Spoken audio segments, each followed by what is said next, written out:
Hello students, I am Rohitash Singh Chauhan and I am here for discussing on the topic of Introduction to IC Technology. In this topic, we have to discuss about electronic grade silicon.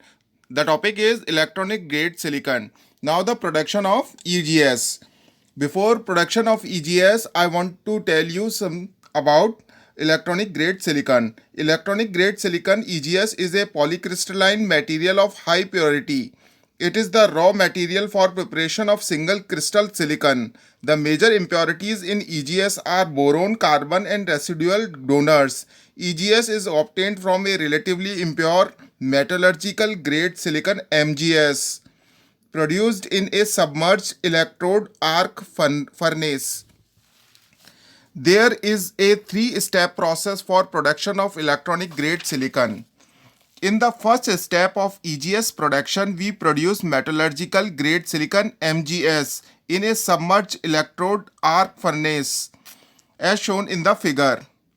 Now, the next step is to pulverize the silicon mechanically and react it with anhydrous hydrogen chloride to form trichlorosilane SiHCl3. The reaction takes place in a fluidized bed at a nominal temperature of 300 degrees centigrade using a catalyst. Here silicon tetrachloride and chlorides of impurities are formed.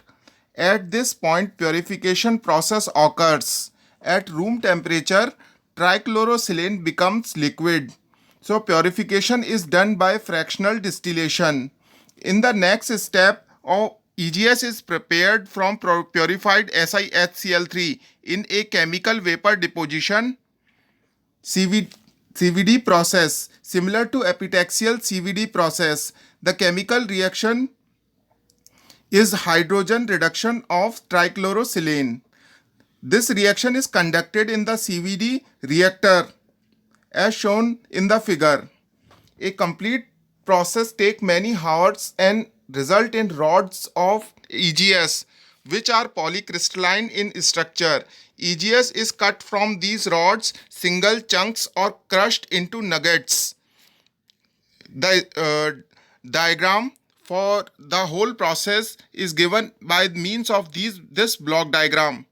In this block diagram, it is shown that there is a production of electronic grade silicon from the hydrogen reduction of trichlorosilane. From the very first step, we are having trichlorosilane production. Now afterwards, we will produce trichlorosilane. Purification is there. Afterwards, we are having polycrystalline silicon deposition and then recovery. Low boiling impurities are distilled out and SiHCl3 vaporization and chemical vapor deposition is there. Chlorosilane can be recovered and finally we are having HCl recovery. So this is all about electronic grade silicon preparation. Thank you.